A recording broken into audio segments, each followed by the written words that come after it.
Caio, o medo produz muitas coisas, ele é capaz de produzir tudo. Tudo, Tudo Caio. que a fé produz em relação a realizar o impossível positivo, é impossível, mas é positivo, e a fé toma posse, o medo toma posse do possível negativo, do provável negativo e até do impossível negativo. Porque a fé mantém a sua equivalência antitética, o medo mantém a sua equivalência antitética com a fé. A fé é o medo às avessas. A fé é fé no que de negativos nos acontecerá. A fé é uma esperança mórbida, o medo é uma esperança mórbida. O medo é uma fé no negativo que nos possa alcançar. E falando de fé, Caio, até que ponto as pessoas servem a Deus pelo medo? Pelo medo? A maioria. Porque pouca gente serve a Deus por causa do temor do Senhor. Como eu disse no início. Você falou do temor. Não tem nada a ver com o medo de Deus. O temor do Senhor é a consciência de que o mandamento de Deus é bom e é vida. E que o mandamento de Deus nos foi posto para preservação da vida, da nossa e dos outros. E o temor do Senhor é o acolhimento da lei da vida no nosso coração, com gratidão, sabendo que aquilo significa preservação, minha preservação de todos nós. Andar com essa consciência e não transigir em relação a ela é o temor do Senhor. Saber que aquilo foi estabelecido pelo Deus da vida, como lei da vida, e que é boa, e ela é pura graça de preservação, e eu me submeto a ela, e busco não transgredir. Quem assim vive anda no temor do Senhor e não tem nada a ver com medo de viver, ao contrário, é a alegria de viver melhor que me põe sob o temor do Senhor. É o prazer no fluxo da vida, é o que me põe sob o temor do Senhor. É a verdadeira expectativa de ser visitado pelo que seja vida e bem e bom na vida, é o que me faz viver sob o temor do Senhor. Tem nada a ver com medo de Deus, é uma escolha do bom senso reverente para com o sentido da vida, é o temor do Senhor. Isso... Já o medo de Deus não, é aquela coisa de consequência. O temor do Senhor diz, eu quero o bem. O medo de Deus diz, se eu não fizer, eu vou apanhar, eu vou sofrer. Então o temor do Senhor se orienta pelo desejo do bem, o medo se orienta pelo medo da consequência, do juízo, ou de uma penalidade. E não é nem em geral a penalidade da consequência da existência sobre você. Geralmente o cara que tem medo de Deus, ele não pensa com as categorias do temor do Senhor, ou seja, quem transgride a lei da vida recebe a consequência natural, não é punição de Deus, é consequência natural. Andou contra esse princípio, vai provar o retorno dele. Vai colher. Vai colher. Plantou, colheu. Já o medo de Deus é diferente. O temor não é natural, não tem nada a ver com sabedoria e bom senso. É um temor sobrenatural. É o inferno que vem logo e te pega. É o gafanhoto migrador, é a maldição que vem te visitar, é alguma coisa mágica que vem te perturbar. Além do que, o medo de Deus produz todo tipo de falsa espiritualidade. Isso. Tem muita gente que faz o bem. O bem por medo. O bem comportamental, o bem exterior, por medo. Se eu não fizer o bem, o mal vai me visitar. Não é porque ele tem prazer no bem. Não é porque aquilo é uma extensão dele. Não é porque ele é um homem bom. O homem bom faz o bem. Naturalmente. Mangueiras não mangam. Homens bons fazem o bem.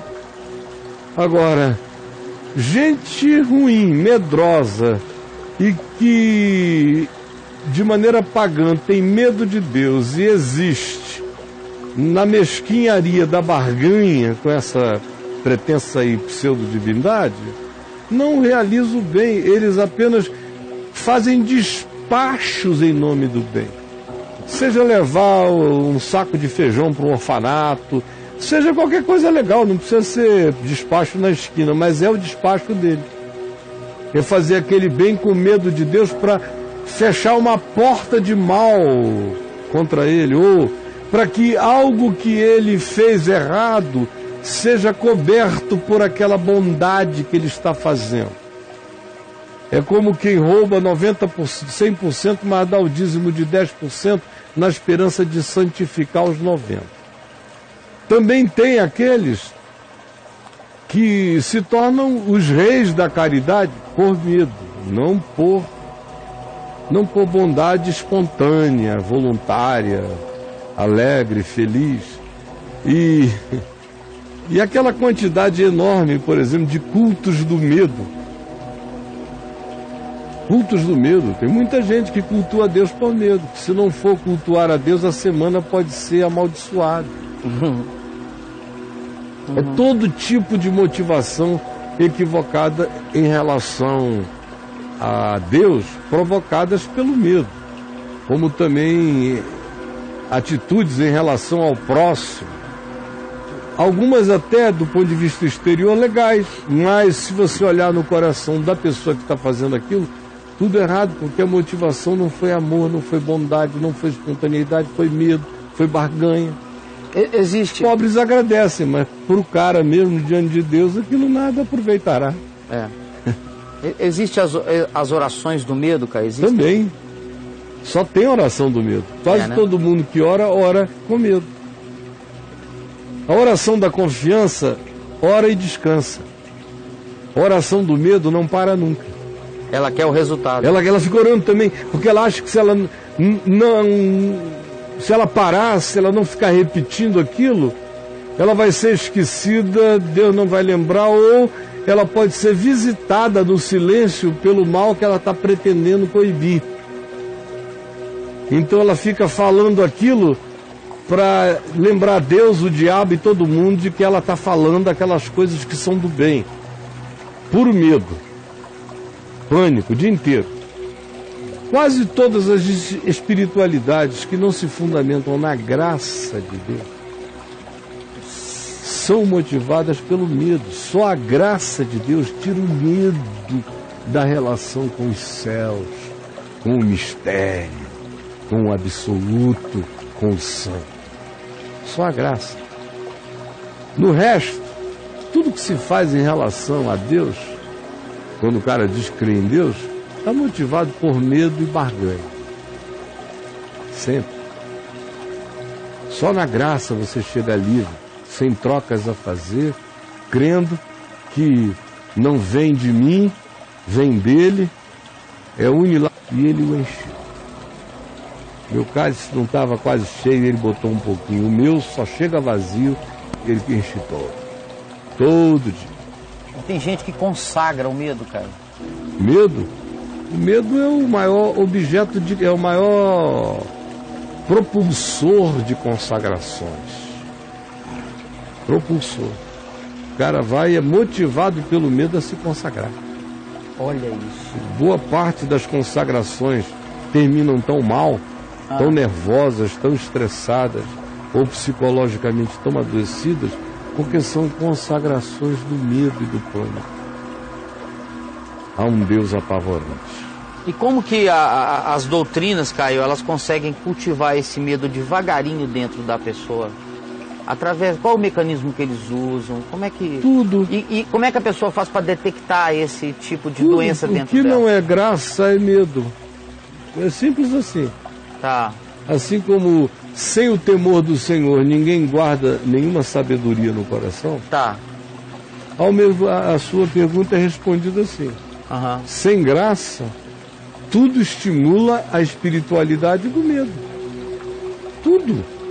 Uma pessoa que está vendo a gente agora, como é que ela consegue detectar dentro do coração dela se a motivação dela é uma motivação do medo ou se é uma motivação do temor do Senhor? Basta ela perguntar: se não houvesse céu, se não houvesse inferno, se Jesus me dissesse que até o fim da vida eu vou comer o que eu plantar e me sinta satisfeito porque eu não vou experimentar nenhuma sobrenaturalidade explícita, nenhum milagre explícito até o fim da vida.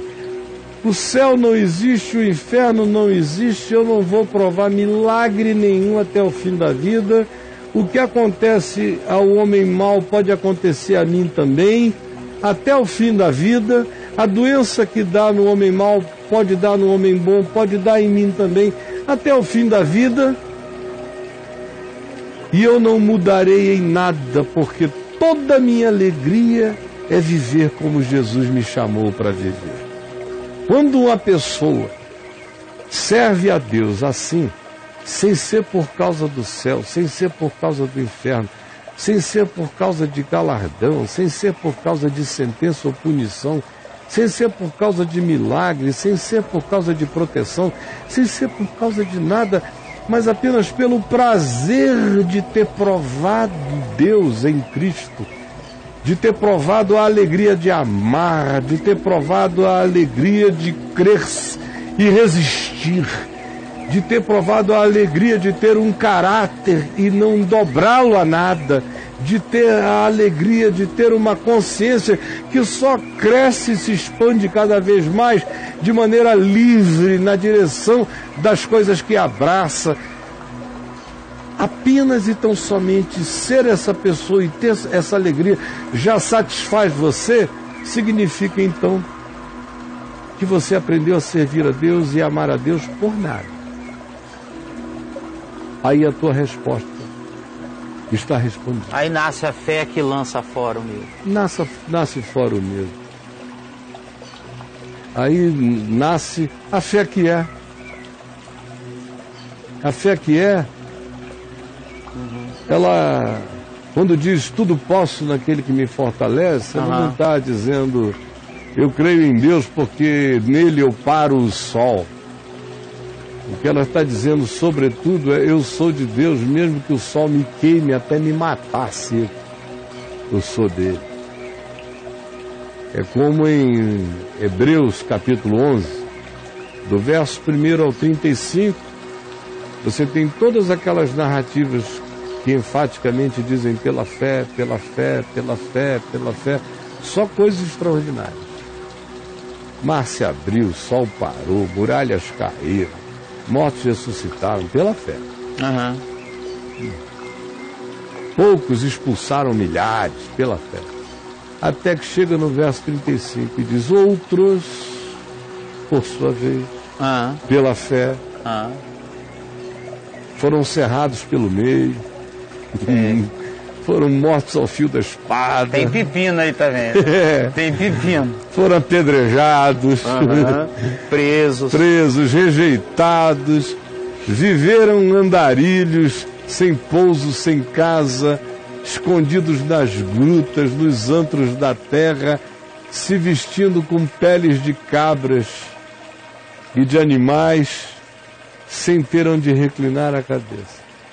Fizeram isso pela fé. E todos esses aí sem medo. Sem medo.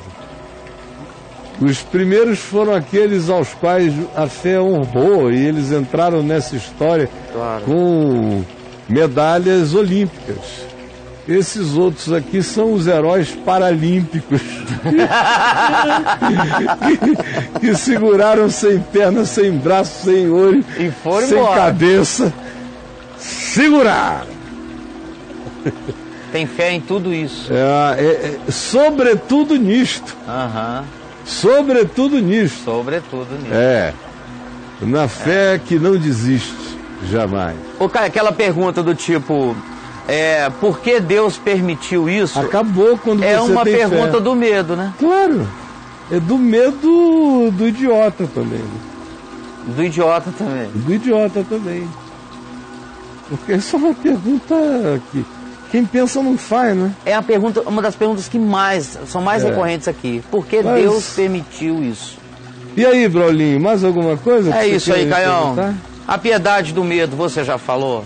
Já falei da então piedade. Então tá encerrado aqui o nosso medão. Piedade do medo é o que mais tem, é esse bando de santarados que não querem tratar do próprio coração. Sei. Porque tem medo até de olhar para dentro, de lidarem com o que não querem enxergar em si mesmos, suas pulsões, seus desejos, suas vontades reprimidas e que só vão se transformando em coisas cada vez piores por causa do medo que os proíbe sequer de olharem para dentro de si mesmos. Aí, aonde você não lança a luz do seu olhar e da sua compreensão na graça de Deus, as trevas crescem e os fantasmas ficam densos, acabam virando grandes demônios interiores das pessoas. Porque pelo medo elas não lançaram a luz do próprio olhar para se compreenderem e se chamarem para a luz de Deus. Porque tudo que a gente traz para a luz vira luz, tudo que se manifesta é luz, diz Paulo em Efésios, no capítulo 5. O Caio, se enxergar sem medo é uma dor curativa? Cura. Só consegue se enxergar sem medo para ser curado quem se enxerga na graça. Repetindo, fora da graça não existe olhar sem medo em nós. Fantástico, Caião. Isso é absolutamente revolucionário do ponto de vista da cura psicológica. É por isso que eu sempre digo que os meus queridos Freud, Jung, Lacan, quem quer que você traga essa galera toda aí, pode botar no fim, eles não sabem dizer, filho, estão perdoados os teus pecados. Isso acabou aqui. E eu estou aqui em nome de alguém que diz a você, dos teus pecados eu já nem me lembro mais. Agora, ao invés de culpar o pai, vamos perdoar o pai, perdoar a mãe, romper com os fantasmas, acabar com isso tudo, levantarmos-nos limpos e caminharmos libertos. Quem é que pode fazer isso?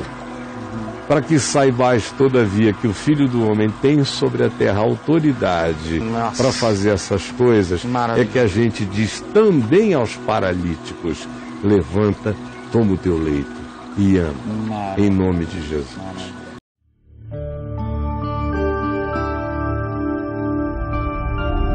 Vem IVTV, o canal é você.